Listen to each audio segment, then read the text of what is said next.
안녕하십니까. 조현대입니다. 오늘은 지난 시간에 이어서 쿤과 포퍼, 파이어벤트에 대해서 얘기해 보겠습니다. 이 내용은 2025 수능 특강 259페이지에 있는 그런 내용입니다. 두 번째 지문입니다. 두 번째 지문의 1문단. 어떤 과학이론 A를 버리고 과학이론 B를 선택할 수 있으려면 당연히 B가 A보다 객관적으로 더 나은 것이라야 하고 그때의 선택을 합리적 선택이라고 한다. 이거 잘 선택했구나 이렇게 말한다 이거죠. 과학이론의 선택이 합리적이기 위해서는 그 기준이 중요하다. 그런데 포퍼는 그 기준으로 뭐를 선정했느냐? 진리 근접도라는 걸 기준으로 삼았다.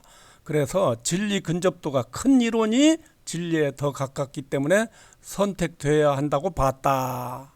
진리 근접도가 뭐냐? 그러면 그거는 어떤 이론에 대한 참인 명제에서 거짓인 명제 숫자를 빼는 거예요. 참인 명제 수 빼기 거짓인 명제 수, 그걸로 따져본다 이런 얘기예요. 두 번째 문단, 과학이론의 선택이나 변화는 합리적이지 않다는 입장에 있는 파이어벤트는 통약 불가능성을 근거로 진리 근접도라는 개념 자체가 성립할 수 없다고 비판해요. 이는 포퍼의 진리 근접도에 대한 정의가 그 개념이 담고 있는 직관적 의미를 명확하게 설명하지 못한다는 것이기 때문에 그렇다. 진리에 더 가까운 이론과 진리에 조금 더 가까운 이론들을 비교해서 합리적으로 평가하려는 것은 통약 불가능하다. 따라서 포퍼의 진리 근접도는 불가능할 수밖에 없다. 포퍼를 비판해요, 굉장히. 자, 파이어벤트는 이처럼 통약 불가능성을 언급했지만 그 통약 불가능성이 쿠노 것과는 다르다는 거요. 쿠노 것과 뭐가 다른지 볼까요? 파이어벤트 통약 불가능성은 의미 변동론이다. 의미 변동. 파이어벤트는 언어의 의미가 그것이 사용된 문맥에 의해 결정된다는 문맥 의미론적 관점을 가지고 있다. 언어가 이게 문맥에 따라서 뜻이 달라진다는 거예요. 그에게 과학 용어는 이름표처럼 이론과 독립적인 하나의 고정된 의미를 가지고 있는 것이 아니라 이론이 제공하는 문맥에 따라서 변한다는 거예요. 따라서 진리에 더 가까운 이론에서 쓰이는 용어와 진리에 덜 가까운 이론에서 쓰이는 용어는 다르기 때문에 비교할 수 없다 그랬어요. 자, 포퍼는 이제 합리적 선택을 해야 된다. 이게 이제 쿤과 달라요. 쿤이나 이런 사람들은 합리적 아니죠. 자, 진리 근접도라는 걸 이용해서 선택하면 된다. 그래서 진리 근접도가 큰 이론이 선택될 수밖에 없지 않냐 그런 얘기인데, 파이어벤트는 포퍼를 갖다 부정해요. 포퍼 합리적 선택도 부정하고 포퍼가 말하는 진리 근접도도 비판을 해요. 그 말도 안 되는 소리 하지 마라 이렇게 말해요. 그 다음에 이제 통약 불가능성을 얘기하는데 그 통약 불가능성이 쿤과 다르다. 어떻게 다른지 잘 봐야 돼요. 문맥에 따라 의미가 변동한다는 거예요. 파이어벤트는 문맥에 따라 의미가 변동한다. 그래서 이론에 따라서 사회, 문화, 언어에 영향을 받기 때문에 그렇다. 그렇기 때문에 비교할 수가 없다. 이렇게 말을 하고 있어요. 자, 3문단 파이어벤트 통약 불가능성 주장에 따르면 어떤 과학이론을 선택해야 하는 것이가라는 문제가 생긴다.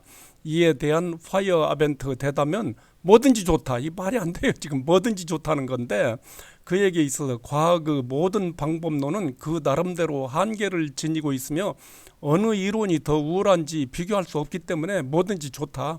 과학적 지식의 진보는 진리를 향해 점진적으로 접근하는 거다. 하나하나 차근차근 접근하는 것이 아니라는 거예요. 그러니까 이런 거 좋은 말들은 안 돼요. 그 사람들한테는 점진적으로 차근차근 하는 것이 아니라 양립할 수 없는 여러 이론들이 끊임없이 정식되는 거다. 그렇기 때문에 어떤 이론이 선택되든 좋은 거다. 그는 합리성 자체를 수많은 전통 가운데 하나로 보고 과학 이론의 선택에 있어서 가장 자연적인 해석으로 보이는 이론이 선택된다. 자연적 해석이라는 것은 사회, 문화, 언어를 통해서 대상을 관찰하고 이해하는 틀이다. 과학 이론의 변화는 어떤 과학자 집단의 자연적 해석이 다른 과학자 집단의 자연적 해석으로 대처되는 거다. 바뀌는 거예요. 이렇게. 자, 정리했습니다. 파이어벤트 이러한 주장에는 과학 이론의 변화는 사회나 문화, 언어에 영향을 받는 것임이 내포되어 있다. 그에게 과학은 수많은 제도나 전통 중 하나일 뿐이다. 과학 그거 수많은 제도나 전통 중 하나일 뿐이야. 과학적 문화와 비과학적 문화 중 어느 것이 더 우월한 것도 아니고 합리적인 체계의 학문도 아니다. 합리적인 것도 아니야. 파이어아벤트 과학 철학을 다원주의와 상대주의로 보는 이유가 바로 여기 있다. 파이어아벤트는 어떤 과학 이론이 더 좋으냐, 어떤 걸 선택해야 하지? 그러면 뭐든지 좋다. 근데 다 비교할 수가 없어.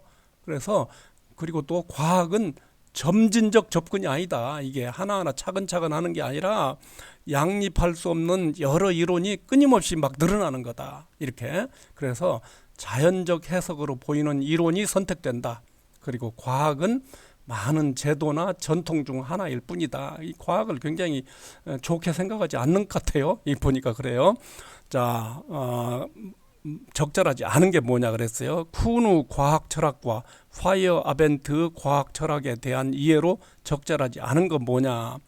자, 파이어아벤트는 쿤과 달리 과학자는 가치 중립적인 관점에서 대상을 관찰하고 이해한다고 봤다. 이런 거는 그 사람들한테 맞지 않은 용어예요. 중립적이다 이런 건 맞지 않아요. 점진적이다 이런 말이 맞지가 않아요. 이렇게. 자, 다음 문제 볼까요? 다음 문제 보기 문제입니다.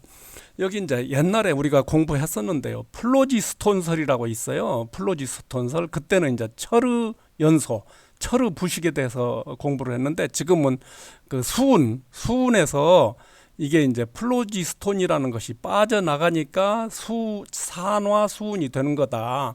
수은에서 플로지스톤이 빠져나가니 산화수은이 되는 거다. 근데 플로지스톤이 빠져나갔는데도 불구하고 산화수은 무게를 달아보니까 무게가 늘어났어요. 이거 문제잖아요. 지금 문제다. 근데 그걸 해결한 사람이 누구냐? 라부아제예요. 라부아제는 플로지스톤이 빠져나간 게 아니라 수은하고 산소하고 결합해서 산화수은이 되는 거다. 그러니까 수은 더하기 산소를 합하면은 산화수은의 질량하고 같은 거다. 수은 산소 질량하고 산화수은 질량이 같은 거다. 이렇게 이제 얘기를 했죠. 질량 보존의 법칙이에요. 자, 프리스톨리가 나오고 라부아제 이렇게 나와요.